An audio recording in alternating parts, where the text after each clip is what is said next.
So welcome, our beloved sister Amma. We so appreciate your consistent and visionary leadership on behalf of so many in our community. And as always at SETC, we give thanks for our creator. We acknowledge all the original stewards of the various lands we're on. We acknowledge our ancestors. We acknowledge all those who toiled without compassionate compensation. We acknowledge all our elders and community stalwarts whose shoulders we stand on as we build, share, and learn together for our collective liberation and sovereignty. So Amma, can you please introduce yourself to our listeners and viewers and share a bit about your remarkable work? Thank you so much, Victor, for having me. Always a privilege. I think I always learn a thing or two whenever we get on a call together. So yeah, my name is Leticia Deawuo, and I am the executive director of Seedchange.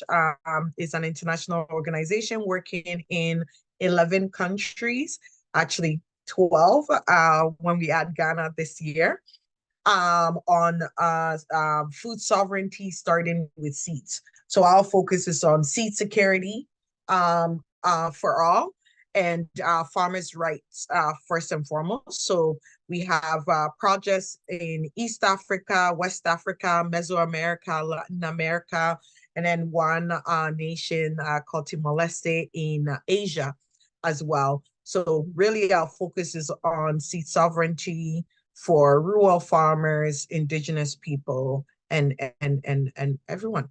That's incredible. And your work spans decades. I'm not trying to date you, we're around the same age, but you're doing this work.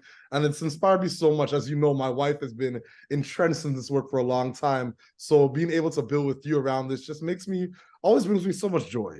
So my next question is, what inspires you most about your work? What has you curious? What's lighting your fire right now? Oh, I think honestly, I will give you an example where I was in Tanzania and I won't try to butcher the name of the village we were in, but I got to meet all these amazing women leaders in their own right, women who have been stewarding the lands that they're on, who have been providing and nourishing really their communities for generations.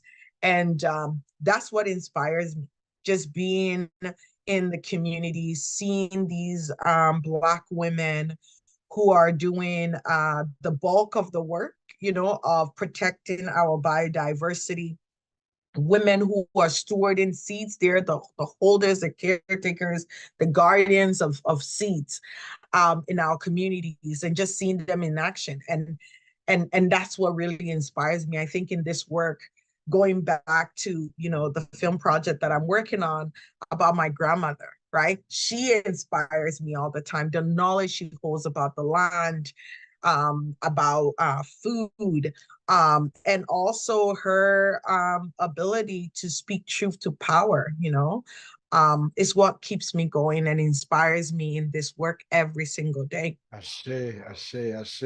So what challenges and barriers do you face in your work? And what are some of the approaches you're taking to overcome some of these challenges and barriers? Well, you know what, to be honest, I work in a non-for-profit sector. Let's be real. The moment you mention that, that's a challenge in itself, right? When you're trying to make systemic change, but from the perspective of non-for-profit.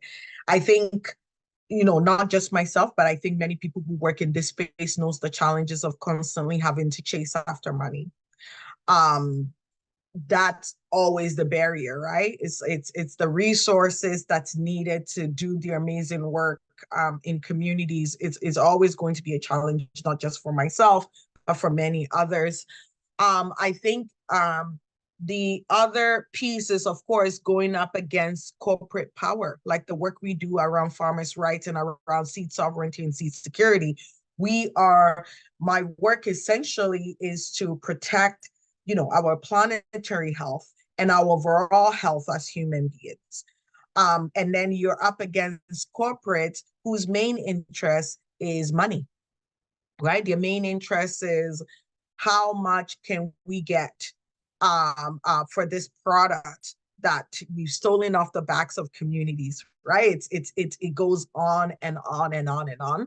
So that's always the challenge. But like I mentioned, I think the amazing women who are every day on the ground, toiling the soil, the resiliency, the resistance in them to continuously do that in spite of corporate control and corporate capture of our food system, I think is one way. I enjoy working in communities. I enjoy working with Black women in this work.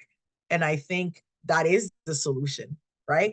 To never give up, if that sounds cliche in any way, but to never give up no matter what, no matter the challenges, the insults, the whatever that comes your way, is like knowing and believing that what you're doing is for our Mother Earth. It's for our health, it's for our well-being in the long run. Ashe, indeed, I couldn't agree more. I appreciate your leadership, your candor, and once again, your visionary leadership. So my next question is, do you have a set of key priorities right now in your work?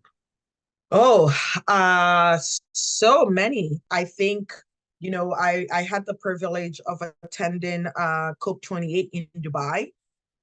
The focus, of course, around climate change, but food systems being now a big part of the conversation. I think in my brief blog that I shared, I mentioned about the fact that, there isn't really much to kind of hold the powers to be with, but it's hopeful in a sense that this conversation at least is taking, is being at the forefront.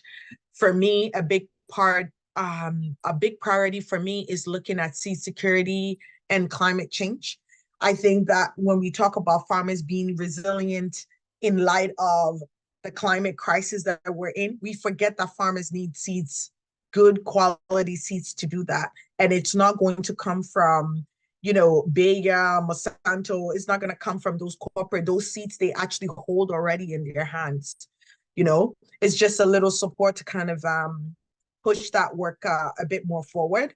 So really, I'm interested in diving into the conversation around seed security and climate change a bit more. So that's a big, huge priority for me. I am hoping to organize a little, I wouldn't call it a webinar, but a session to discuss seed security and climate change, but from the framework of women, because women as the guardians, women as the holders of seeds within communities. So really, that's like one big sort of high priority for me. There's the biodiversity conference that's coming up in Colombia as well. I don't know if many people know, but seeds is like a very, very tiny, or if it even ever makes into the agenda around biodiversity, which is ridiculous to think about, right? Like, how can we talk about biodiversity loss and not talk about seeds and seed biodiversity and the fact that we're losing, our seeds at such astronomical levels. So really, it's just kind of continuously pushing seeds and seed security, farmers' rights, farmers' knowledge, indigenous people as knowledge holders at the very forefront, because we're not going to get out of this climate crisis if we don't listen to rural women, if we don't listen to indigenous people. If we don't do that and accept that they are at the forefront, then I think we will continue to be in the crisis that we're in. Indeed, I couldn't agree more. So my next question is, how do you feel about the future of seed sovereignty, seed security, agroecology in Canada and internationally? In Canada, the work is slow, right? Not many organizations even use the term agroecology. I think it's very foreign to a lot of people, but I think it's picking up slowly, but it's picking up in Canada. I think Canada, Canada loves GMOs. How else? I don't know how else to put it. And it can be quite a difficult conversation when we have, our federal institutions very much entrenched, in this. So what I'm really hoping for, in terms of is how can we pick up some of these conversations a bit into the public realm, into the public sphere to really discuss that. Agroecology is really talking about the work our ancestors have been doing for generations upon generations. It's not new. It's not something the white man, brought from anywhere. It's something we have inherently been doing, just given a new terminology, if that makes sense. So in that Canada sense, I think there's so many Indigenous people, so many Black farmers, especially in Quebec, like the Black farmers in Quebec that are doing amazing work on seed security and food sovereignty that I think we really need to take a look at. So that work is picking up. It's slowly picking up. So it's looking quite good. And it's the same globally, right? Like Seedchange as an organization, when we started in this work a few decades ago, there weren't that many organizations really looking at seed security. And now there are tons. Like we get requests from all over the world, Somalia, Uganda, people that are interested in seed security work and really would like to partner with our organization to see how they can really build on what their community have been doing. So it's looking hopeful. But I think what we need is that coordinated effort from everyone so that we can push on the powers that be.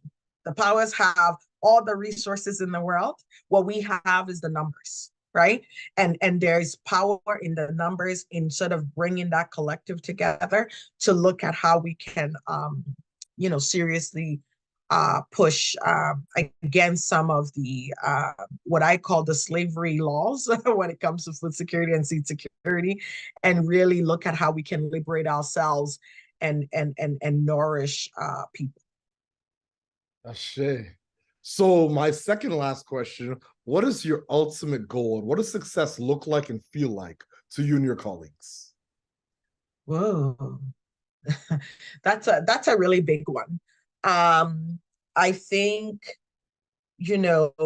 from a sort of a practical maybe sense, we can look at a success as like, oh my gosh, look at all that new variety of like tomatoes or peppers or whatever that these farmers have now generated that now can be circulated within communities for communities to have access to. But I think most importantly, success can also look like when these farmers are able to influence their own government institutions to adopt their farmer managed seed systems, right? And to ensure that then these seeds can stay within your community for them to be able to conserve, to share, to be able to sow and grow and all of that. I think that is a huge success because we know that that is what long-term sustainable food security can look like. When farmers have that free access to their seeds that they're able to share and they're able to grow and share that food with their community. I think that's a huge success in itself without having to rely on external folks who are literally vultures coming into their communities to extract money and to extract resources and not really about their well-being in the long term. So I think that's what success could look like. Success, yeah, in many ways. I won't dwell on that too long, but that's, I guess, some of the ways that success could look like. Incredible, incredible. And I couldn't agree more. So my last question, do you have any closing thoughts or a call to action for our listeners and our viewers?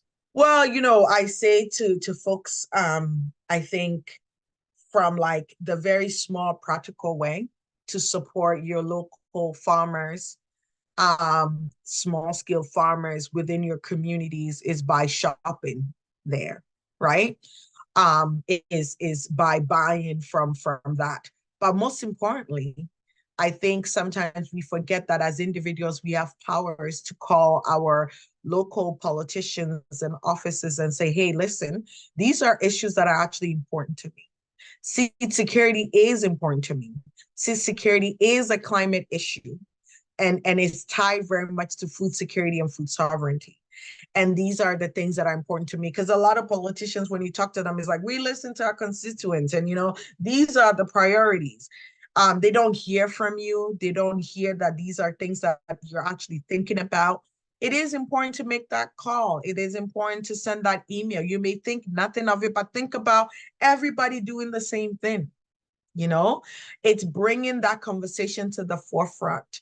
And I think that's also other small ways other than reaching into your pocket and buying from our small scale farmers, is that small ways, because sometimes we forget the power that we have. And that one power of just picking up the phone and making a phone call or writing that email is important. In Canada, elections, and I think Canada and Ghana, or if I'm wrong on the timelines, election season, right? All these politicians, this is the time they supposedly care, right, about us and our issues. So how can you take that opportunity to say, hey, listen, I care about seed security and climate change. And I think this should be an election issue because we are at a critical point. I couldn't agree more. In the entire history of modern civilization, this year there's over 40 countries going to the polls. That's more than literally 1/3 of the planets going to the polls this year. I think 41 countries elections. I couldn't agree more in terms of government relations. And once again, as always, I so appreciate you. You have no idea, beloved. And yeah, since the day we met, you've always centered justice, access, inclusion, diversity, and equity. You represent us so well, and you make our ancestors proud. So once again, I appreciate you from the bottom of my heart. My family appreciates you, and continue to do the remarkable work that you're doing. And as always, thank you. Thank you. And as always at SETC, we close the way we began, by acknowledging our creator, by acknowledging the original stewards of the various lands we're on. We acknowledge all our ancestors. We acknowledge all those who toiled without compassion or compensation. We acknowledge all our elders, all those community stalwarts whose shoulders we stand on as we build, share, and learn together for our collective liberation and sovereignty. Thank you so much, fam. Thank you. Thank you so much, Victor.